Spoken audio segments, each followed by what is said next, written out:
All right. Ugly second half for Tennessee, and now when they lose to Georgia 41-17, we're going to break it down. Going to talk about that. Going to talk about the rest of the season. You're kind of wrapping it up with a snoozer game, and then Vandy, and we're going to give a breakdown of that too here in the post-game show.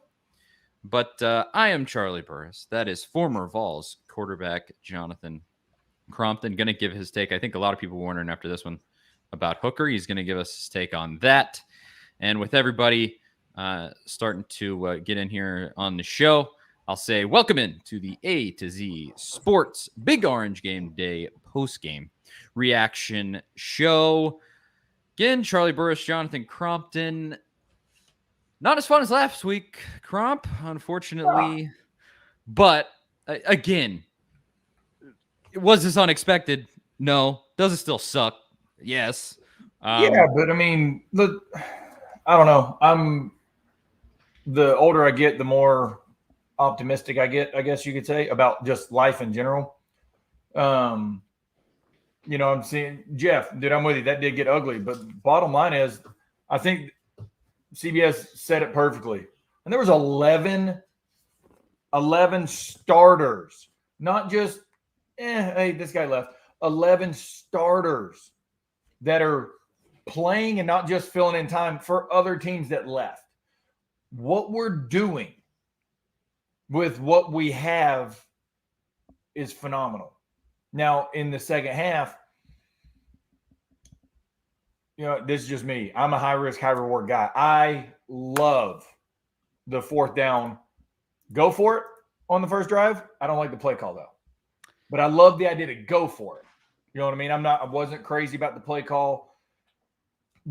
In those situations, you got to do something to kind of screw with the best defense in the country, right?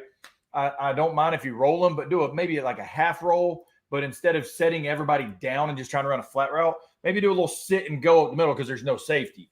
Something kind of like what I call a little dick 'em, right? Like just, gotcha, something. But you got to do in those situations. I love the fourth down go, just not the play call. And then at that point, that's when it kind of started going downhill, was that one play. Same thing in Florida. The one fourth down play that we don't get, things started going downhill. The positive is we didn't quit. That's what I'm loving about this staff. All right, we didn't quit. We're playing with 11 less starters than other teams, and we're still playing well. I think I just can't have a super negative takeaway from that game because what I saw was not fun. You lost. It got out of hand.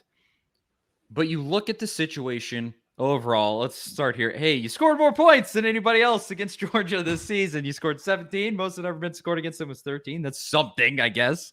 Yeah. Milton led your final drive, so that's nice. God forbid Hooker goes down. At least that guy can still sort of run the offense. But just on the whole, what we saw there is you got Big Boyd. Georgia came out and they just have the dudes and you don't. But here's the thing. Sucks. I'm with you. Yeah, it sucks. But I mean, look, let's call it like it is. Georgia's been building this for how long now? And Kirby's sixth year. Okay. Yeah. So half a decade or more already, right? Building it and it's not like he took over a bad team either. Let's just call it. Let's call it. He inherited. He might be the one coach that I can sit here and say, normally I go, hey, if you're getting a promotion and getting a new job as a head coach, you typically go to somewhere that a guy's been fired, that it's not a good situation. Well, he was the anomaly with that, right? So I'm saying he didn't inherit a bad team. And he's been doing this for 6 years now. We're 11 starters down. And we're still going to win 7 ball games. Right? So, yes, about this game, 100%. Like, I do want to break this one down a little more before we go into next week. I'm like I said, I'm loving how we came out in the second half. The fourth down play, I love the idea. I don't love the play. I didn't like that. I think we put ourselves in a bad position knowing they're going to go man-to-man on fourth down, like 100% knowing. How do you assess Heupel so far this season on specifically pressure situation, third and fourth downs? Because I have watched them, and he calls a pretty similar set of plays on all of them. They're always out of the shotgun, and they're always sort of centered around like imposing your will through the running game. Sometimes he did call a fourth down play today that he converted. There was a pass play, and I was like, hey, why don't we do that every time? Yeah. That'd be nice. But I just watched that and I go, you don't have the guys. You don't have Derrick Henry out there to just like, and you don't have to have him in that situation to find success. But like, Jabari Small in that situation, and you got a banged up offensive line that has to play every snap because there's no depth, and you're just trying to force the ball out of shotgun on fourth down. Like, come on. That is one area where I would really hit Heupel and go, hey, there's an area for improvement. No? Oh, no. I'm not going to disagree with that. There's always an area for improvement, always. But that's a big but. That is his offense. It is. So what I'm saying is we can get better at it. But I'm telling you now, he's not going to change what he does, but we can improve on how we do it. You see what I'm saying? So for the time he's here, you're going to get the same stuff on fourth down in that situation. So just go ahead and get ready for that. And I'm not saying that negative. I'm just being, that's what this offense does. We're go fast. We don't change what we do. We're going to run our stuff effectively down your throat. That's how this works. The one thing I can critique though is, like I said, we don't change what we do, right? The one time we go under center, guys, come on. Everybody knows we're doing something tricky. It's not fourth and inches. Like that. That's my thing. I can understand that that's when you do it out of shotgun and you do what we did other plays and you fake jump, you fake the QB draw, then throw a lateral. You go under center in our offense, everybody goes red flag, unless it's fourth and inches, right? So that I would definitely critique and change and say I like the idea. I don't like the execution of how we did it. I do have to point something out. I'm noticing in the comments, this is off track, but it's a live show and we're the hosts and we get to do what we want. So, this is Lewis right here. Louis, I don't know. He says anchor down in this one. And then other folks in the comments are talking about what bowl is Tennessee projected for. And he says the toilet bowl. See, here's the thing, Lewis, is the Vandy isn't even sniffing a bowl game this year. So how about you shut it? All I can say is, and this is no disrespect, there's only one thing that Vandy is better than us at, and that is overall academics. They do. Yes, that's true. Other than that, Vandy is Vandy. Keyword typically, it's not always that way. But the past couple of years, and especially this year, I mean, come on. Like, unless it's baseball, and actually we're coming for you in baseball as well. Like, unless we're talking about SATs, no. Come on. Trying to talk smack about the bowl game that a lot of people didn't think Tennessee could make, and they are almost definitely going to make if they win next week against South Alabama. And if they win the following week against a team that's even worse than South Alabama, Vandy, if you win those two, hold on.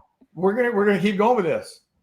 Michael, yes, they did lose to East Tennessee State. Yes. Yes, they did. Yes, they did. Yes, they did. I'm just picking on you. I'm just picking on you. Lewis does say, you got me. Fair enough. Hey, at least you have a sense of humor about it. Not all Vandy fans do. That's nice. But side point there. On the whole, this game, yes, it's not fun to have a game like this where you just get tuned up. No. It just is what it is with the team that Tennessee has currently. But I think what you have to take away from it is, and my biggest thing is obviously go recruit. You got to get guys in the door. But I can also say you look at that and you go, hey, it's the number one team in America. You gave them a game for a little bit. That's fine. But where do you go from here with these games? How do you use it to get better? And I would say this, and I think this is what a lot of people are going to want to hear about, your assessment of Hendon Hooker in this game. Let's just cover that quickly. I already said it. I don't want to be too down on the guy. It's Georgia's best defense in America.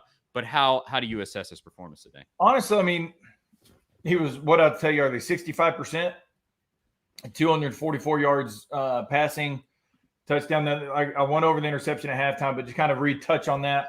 They're running double stop routes, all right? So meaning inside running 10 yards, outside running 12 yards. So you're staggered. You're not on the same level. They're playing straight man-to-man, okay? So when they do that against a defense like this, you want to miss high and outside, about right here. He was throwing the ball inside to Velus and just overthrew it. So he was not throwing the ball outside. He overthrew the inside, knowing he had to go out high and out. That happens. The longer you play, those things are going to happen. So, yes, I want him at this level to make that throw 100%. And 100% of the time. But I'm just showing you why it happened so it doesn't look like, oh, he just blatantly threw this ball over. No, he was throwing high and out, just overthrew the high and out because of the coverage. But one of those, if you're going to miss, you throw it in the stands, right? That's how you think of it. But other than that, I mean, Georgia does a great job of getting their hands up at the line of scrimmage to bat balls down, as we saw with Milton on that last drive, or the second to last drive, on that second down play, or 1st and 15. Sorry, they do a great job of that. So those things get into your way trying to throw shorter routes, right? You do see that, and it honestly pisses you off so bad, especially during practice when that happens. But it's real light stuff, right? So I don't think he played bad. At a certain point, he started getting beat up. I mean, they got the best defense in the country. Their front seven is unreal, right? That's just what it is. And everybody knows that. The strength of their team is not their offense. So, I mean, their team is their defense because of what they have. And so when that started getting to them, yeah, you start playing a little, you try to get it out a little quicker, or you might go, oh, crap, I can't hold it this long. I got to scramble. Those things are going to happen against a team like this. But I don't think he played horrible. I really don't. We convert a couple of the 3rd and 4th down plays, right? He can't help the play call on 4th down in the second half on that first drive, right? So, and I don't disagree with the throwaway, because going, nobody's open. I could risk a pick 6. Just throw it away right now, because guy's about to hit me. I can't run because I'm physically getting tackled. So I'm not mad at that throwaway on 4th down, because otherwise there's a chance of a pick 6. I do get a decent amount of a feeling that I got when, I don't know. This is not a comparison. Okay. This same thing happened with these two guys. That's all. But with Jarek Garantano, with Pruitt was on this guy's butt constantly about not turning the ball over. And he just got horrified and just would never, he was just taking sacks left and right, wouldn't do anything, got too cautious. I see some of that with Hooker, because he's really no. Like I said, I know what you're saying, but I completely disagree, because it just seems like he's really hanging his hat on not turning the ball over to the point where he's not taking chances. Am I off there? It just seems like he is never wanting to put the ball even in remote danger, and sometimes he misses plays that way. How many deep balls has he thrown? How many times a game do we throw deep balls? That's taking a chance. A lot, yeah. But you just answered your own point. Right there, he takes chances. Any deep ball, or the screens we throw, that's an extension of our run game. So that's not him not taking a chance. That's taking advantage of a defense giving us a void, because they have too many in the box RPO, run pass option. When they have, for instance, we've got 5 and a running back. They've got 7. We're outnumbered. Throw the RPO, right? That's what he's doing. What other times does he not take a chance? I just talked about deep stop routes, 10 and 12 yard stops. We throw the piss out of that during the game. He throws the crap out of that to the field. Not many guys are going to do that to the field. Taking a long 10 to 12 yard stop route from hash to sideline. He throws the piss out of that. And we throw the crap out of go routes, or stop and goes, wheel routes, stuff like that. So I'm going to completely disagree with him not taking chances. We are very highly efficient offense. So when we throw it, how many times I say you threw it tonight? 37? A lot, 37 times. The ones that are throwing that look like little screen routes, that's a run play that we have turned into a pass play. So sometimes those may outshadow the times we throw it deep. But we talked about it at halftime. We had 2 deep balls that just barely missed because Peyton's not in there. And that was absolutely a factor. I completely agree. I mean, you had a couple of deep balls that I think probably would have landed with Peyton, and they didn't. And with I guess it was Ramel Keaton on the one that I'm thinking of primarily. But I mean that is a huge factor. But I again, I make that comment, and I will reiterate, I don't feel any need to rag on this kid. He's carried you all season long. And if he's just going to have a bad game against the best defense in America, one of the best defenses I probably ever watched on a college football field, fair enough. That is a night where you don't ever want to see it, but if it's gonna happen, I watch that and I go, well, it was against the best defense in America. Sometimes those things happen. And like he didn't have time. Now he has some things where he hangs onto the ball, takes a sack when I think he could probably, just think a little quicker, throw the ball out of bounds. There's some stuff like that, but it's nitpicky. And I'm just gonna critique it from the football side. You don't know the play called. That's true. Yeah. Okay. So I can sit here all day long and go, oh, you should have thrown it. And sometimes I probably annoy my wife by sitting there going, ball. Because I can sit here and watch it go, as soon as the ball, he's running out route. Ball. Right? But I also played from time I was 7 till I was 30. So I have a little bit of an advantage on that part, right? So, but what I'm getting at, when you know that part's coming, yes, then 100% get the ball out. Go. But if you know in certain situations that we don't have a check down, because sometimes in this offense we don't. Not all the time, but sometimes. That we do have to rely on holding the ball a little bit, right? But go look at other teams. They're back there 7 hitching it sometimes because they're taking a shot. So when we take a sack on, I'm making a hypothetical situation, 2nd and 5. I don't know, right? Well, that means we're taking a shot downfield because we got a 3rd and 5 and a 3rd and manageable play call, right? So, I mean, I'm like I said, I'm completely on the opposite side of that from the football side of knowing what it's like being back there and knowing that, hey, I've got a dig route, 14-yard dig, inside man coverage. That's a really crappy, I'll say that, crappy leverage to have versus a 14-yard in route, inside leverage press man. That's going to take instantly another 3/4 of a second for you to get the ball out. Automatic. Right? So those are the things that I'm looking at when I watch this game and go, he didn't play that bad. 65% on the year, we're going, dude, this dude's all SEC quarterback. Right? So that's my thing is I'm not justifying us losing the ball game. That's not what I'm going with.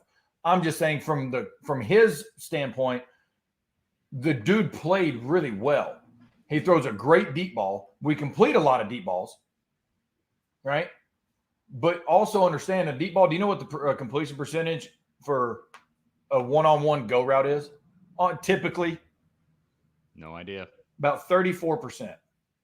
It's not very high. Yeah, I mean, but he completes it at a higher percentage than 34%, or at least it feels like it. Right? Yeah, they connect a lot. They connect more than I probably ever thought they would before the season started. Oh, yeah. I can certainly say that. But just on top of that, I always say it. That's why they pay the big bucks on this. There's analysis that I couldn't even think to give. So there you go. I'll just leave it at that.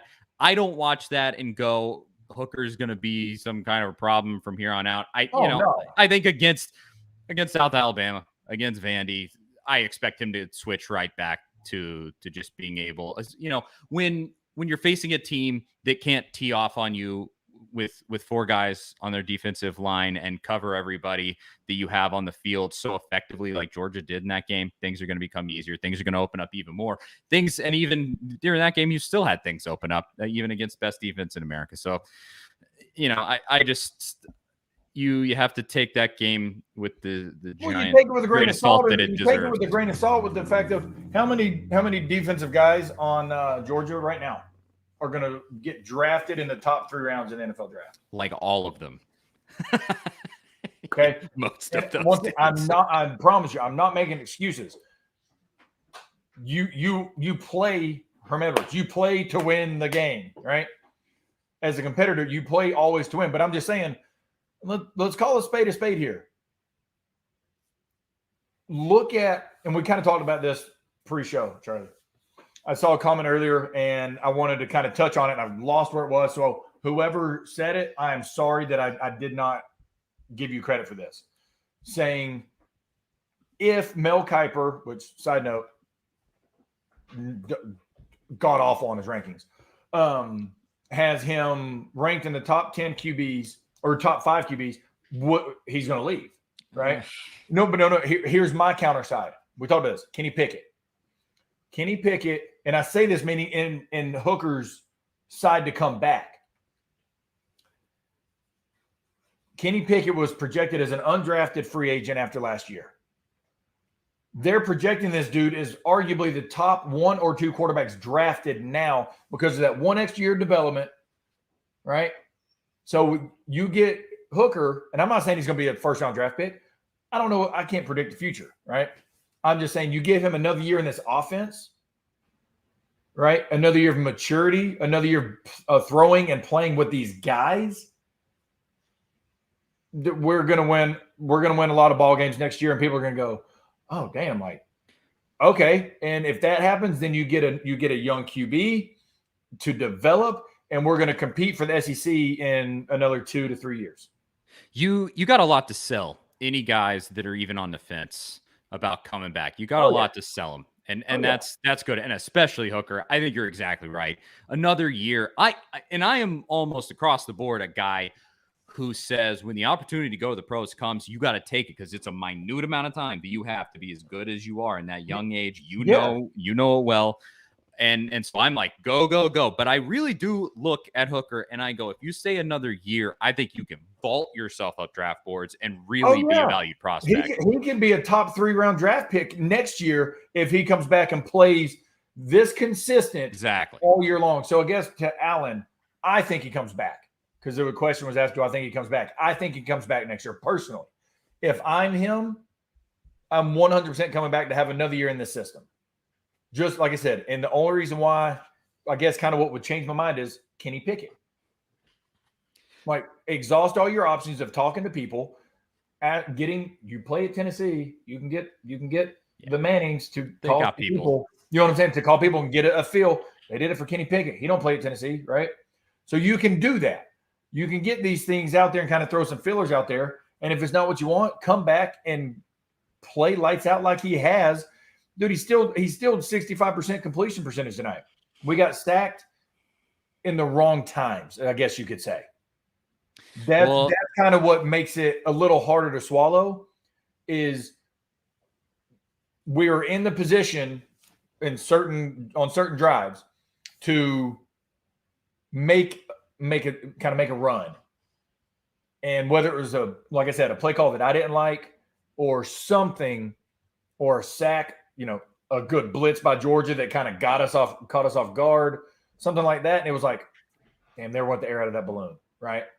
Just instantly. Because think about it.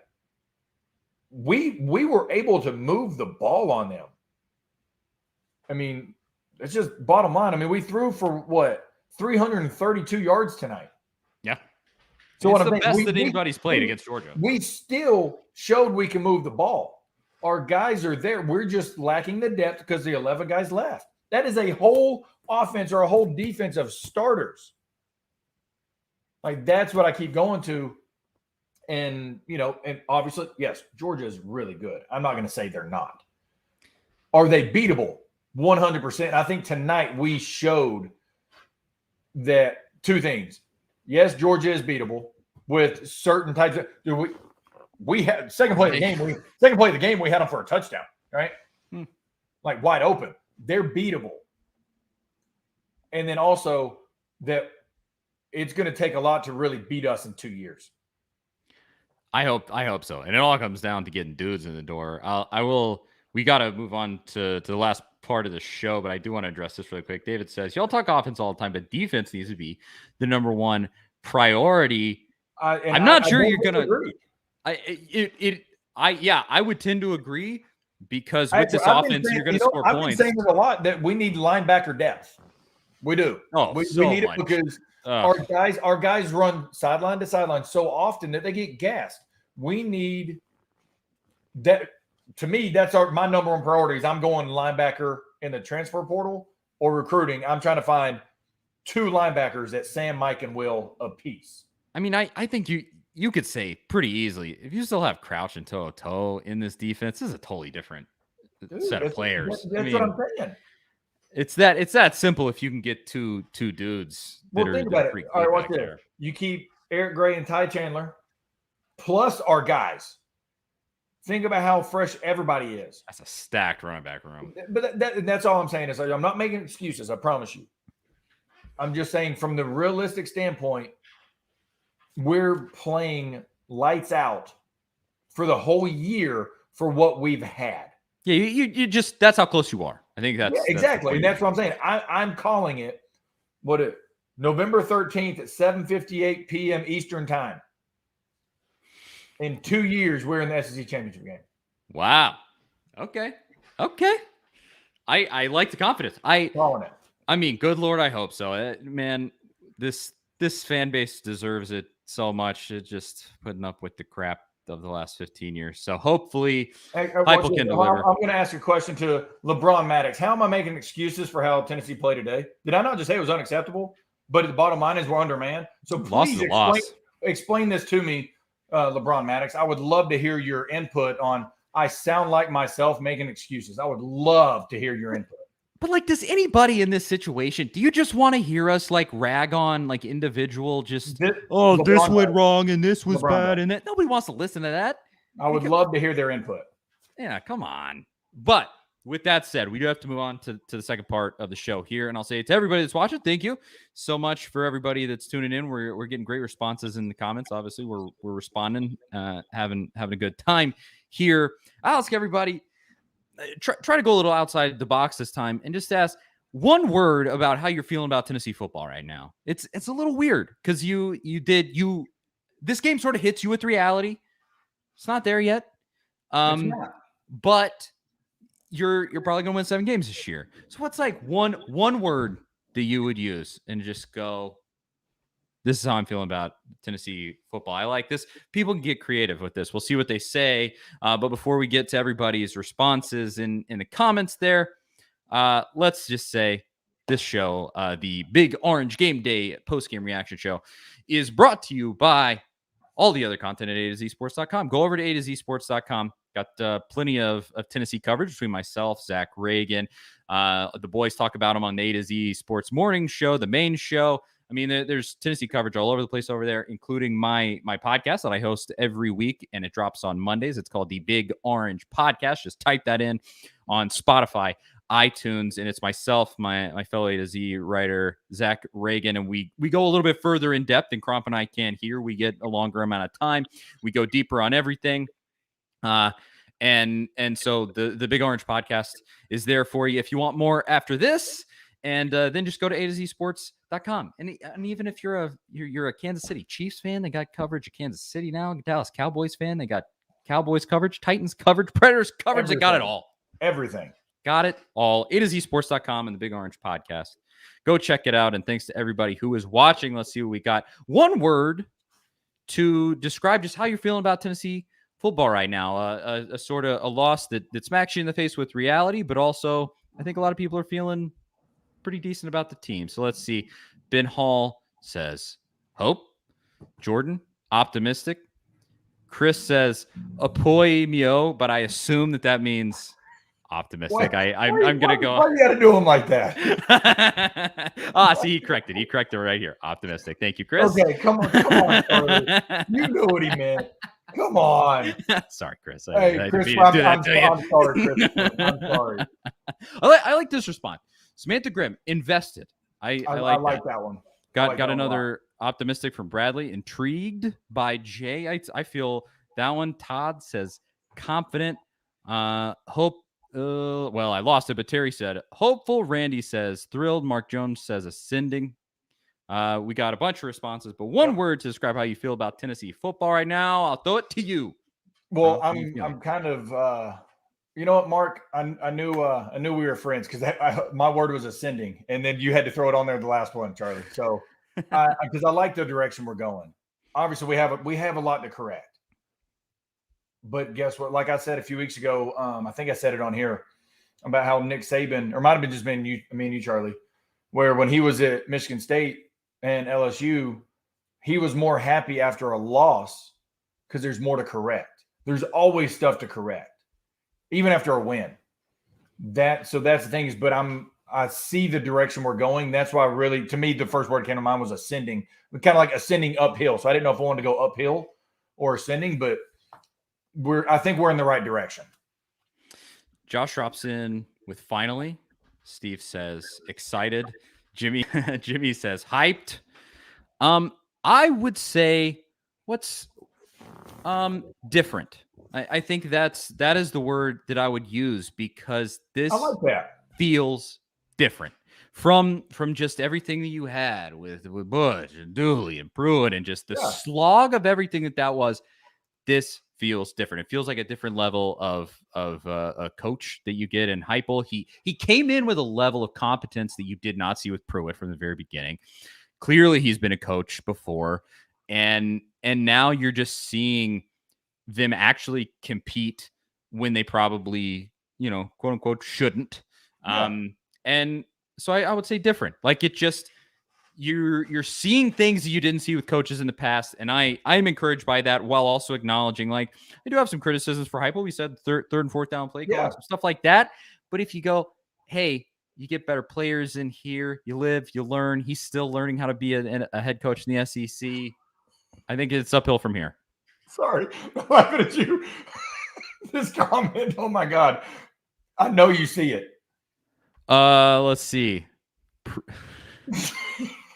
Is it this right here, Pruitt? Was it? Yep. I'm sorry. That is the difference. I mean, it feels different. Pruitt is a skull-dipping PE coach. Hype is a football coach. But Joe, you said it, man. That's the difference. Completely caught me off guard. I was not expecting that. Kudos to you for the originality on that. That is unreal. But I kind of want to touch base real quick about just overall the games that we've had. I think Tim, it was because he said this, but I think it also was Tim that said, bottom line is he's right. We, even though we're undermanned, we still got to get out the field. We got to find ways to get out the field on defense. 100%. We've been saying that all year. We've got to find a way to make that one play, right? Just that one play that gives a little spark to get off the field, a turnover or a 3rd and 10 that it turns into 4th and 2 and they have to punt, right?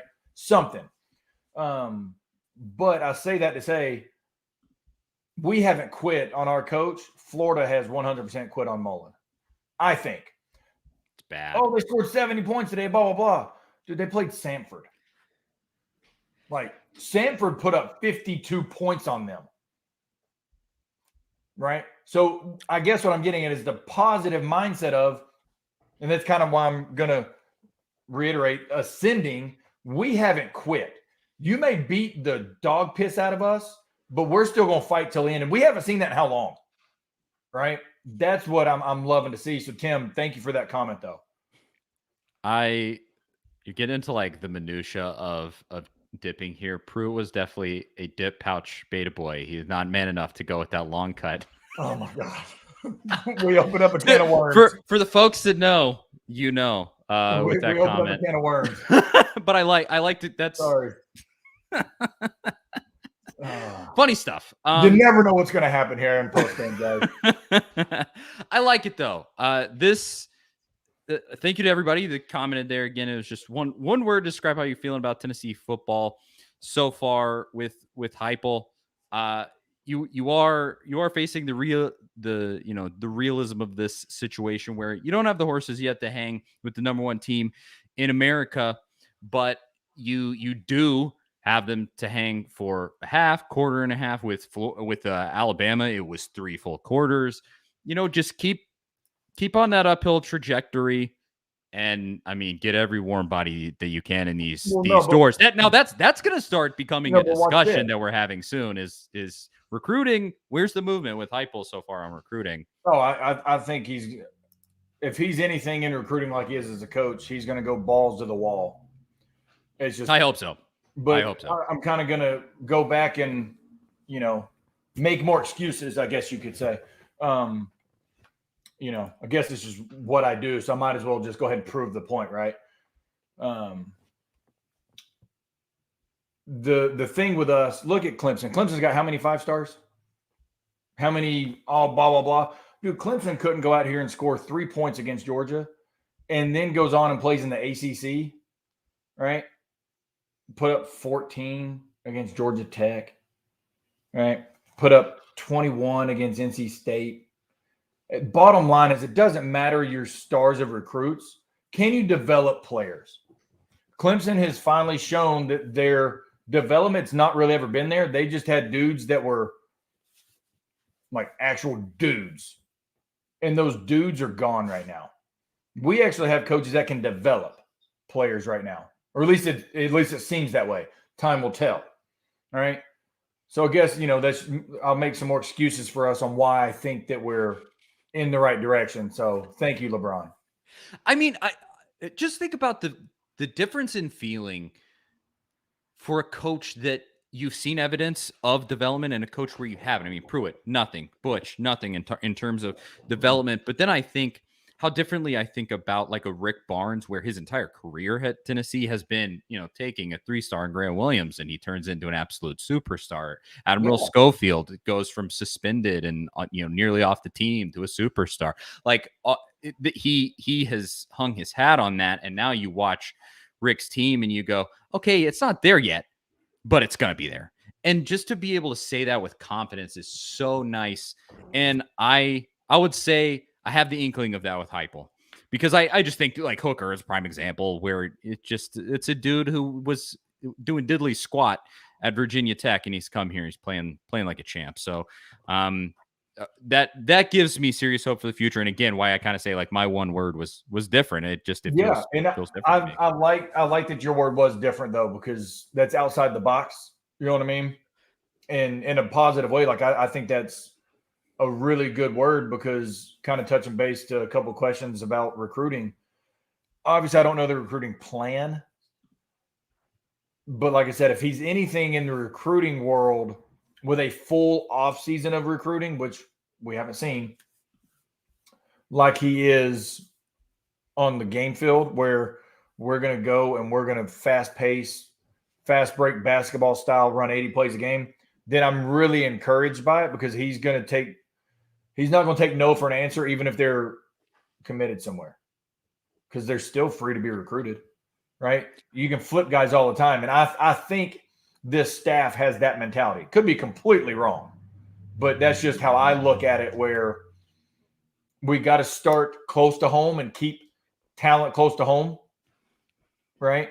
I mean, and then kind of go out from there. I saw some people just like really giving him grief over this class, but man, recruiting in your first year, like coaches have been working on these dudes for years at this point.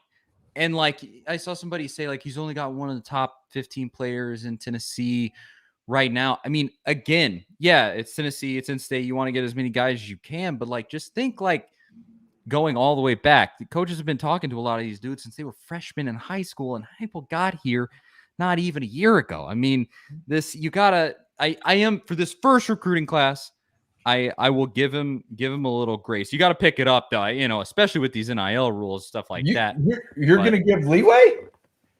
Hey, in an initial year, it gets more serious the more time that passes. You know, clock's ticking. But I couldn't help it. In this first year, I just think you have to, again, sort of with the entire situation, you have to look at it realistically at what is really happening at Tennessee and what happened to the situation that this guy was handed when he got here. And yeah, I mean, Mark Jones said it here. The pending sanctions were not clearly resolved. That's a factor too with the NCAA bull crap that's going on. But you know what? I kind of like how you said that one day, man. We came up with our own ruling, blah, blah, blah, all that stuff. Tell NCAA, have a good day. Well, that's pretty much what LSU did. Yes. I mean, pretty never much complied. They said, hey, man, have a good day. Our cell phone numbers changed, I don't know. But we changed the locks. Don't call. We don't. It's me, not you. No, exactly. But before we get off here, though, Randy, I did say earlier, I guess I didn't specify about winning it, But Randy, I did say that I'm predicting us to be in the SEC championship game in 2 years. I'm not going to say about winning it or not because I don't know, obviously, the opponent. I think it's totally possible. I truly do think we will be. I mean, here's why it's totally possible is because the chances are a trip to the SEC championship game for Tennessee and Florida in the next few years is going to come down to the Georgia game. I think. I mean, I think you're showing yourself this year that Tennessee is basically going to be supplanted in the top half of the league and in the top 3 in the SEC East. And so you're battling it out with Florida and you're battling it out with Georgia. And you beat Florida, if you can next year. You got them at home. Mullen's a nightmare. Mullen, if they bring him back, that thing's falling so apart. Good for us. It's flying off the rails. And so you win that game. The SEC East comes down to the Georgia game. You work a miracle in that one, and you're in the SEC championship game. I mean, it is that close. It was that close with Butch, which makes it all the more frustrating that he wasn't able to make it. But nightmare. That I think is reality. You kind of wish like Alabama wasn't on the schedule, but that's you can't get that one off. So you do have to contend with that as Tennessee and Florida doesn't, Georgia doesn't. But hey, such is life. But I agree generally speaking, and so I'm hopeful. We'll see what happens. You close out. I think we're talking as if the season is already like we've already won 7 games. You still got to wait. You got to prepare for South Alabama. Exactly. We still got because look, Sanford just did to Florida what could happen. You still got to play the game, right? You do. But I like where we're going. Next week we have to. What we expect is we have to go in there, take care of business, put the game away. Worst case scenario, third quarter sometime. Try not to make it a nail-biter against South Alabama. You know what I mean? Like that is not what we expect, and it's not what Tennessee football does in general, much less right now when we've got so much positive going behind us. Yeah, please don't do anything like that. Don't derail this whole thing. But let's not, don't speak it into existence. I think that's the show. Cromp, any parting thoughts on Georgia next week? Anything that's happening that we didn't cover? Honestly, no. I think we covered it all. And I'm not going to answer the last question because I guess LeBron got off here and didn't hear me say it twice. So were you paying attention? Go back and you can go back and watch the show because everybody else in here pays attention and has a phenomenal conversation with us. LeBron got roasted in this one, man. And it is what it is. But no, I guess I just want to say, man, I appreciate everybody that comes in and comments because it's fun interacting with you guys. Truly. Good, bad, and different. Like that's the beauty of it. We're all human. We're all entitled to our own opinion. So I do truly appreciate everybody that shows up and especially every week and has a good time with us because sometimes it's fun, sometimes it's frustrating. But the thing is, that's Tennessee football. I mean, I can't thank everybody enough for watching. Totally with you. Thank you so much to everyone who watches. Let's address this before we go out. Last week, Austin Stanley, owner of A to Z Sports, he sent us screenshots from a message board where he was complimenting us very highly, and he said that we reminded him of the Peyton and Eli show on Monday Night Football. Who's Peyton? Who's got the big head? Obviously, you're Peyton. You bring the knowledge. You have the longer explanations. Hold on. What size hat do you wear? If you wear a fitted hat. Look, I got. If you wear a fitted hat, what size hat do you wear? I got this one down pretty far actually. But usually I would say I have a pretty sizable noggin. Do you buy fitted hats at all? Almost. I wear like 2 hats, and this is one of them. Okay. So have you ever bought a fitted hat? Yeah, I mean at some point. What size was it? Like large, extra large. I got right, so then you have the bigger head than I do. Oh, so okay. Well, I mean, I'll be the Peyton. I mean, you don't have to ask me twice. But I just go, you're always on here bringing the knowledge. Peyton always has he has the longer, more in-depth explanations, and I just kind of pop in every few minutes. I go, I agree. That's right. I'm with you on that your breakdown. Poke the bear every now and then. I like it. But good stuff as always. Charlie Burris, former Vol quarterback Jonathan Crompton, bringing the heat as always at Charlie_Burris at JCromp8 over on Twitter if you want to follow us. Otherwise, A to Z Sports.com, the Big Orange Podcast on Monday. Just type it in to Spotify, iTunes. It'll come up. And other than that, I think that's it. Thank you so much to everybody for watching. This was a great show, and we will see y'all next week.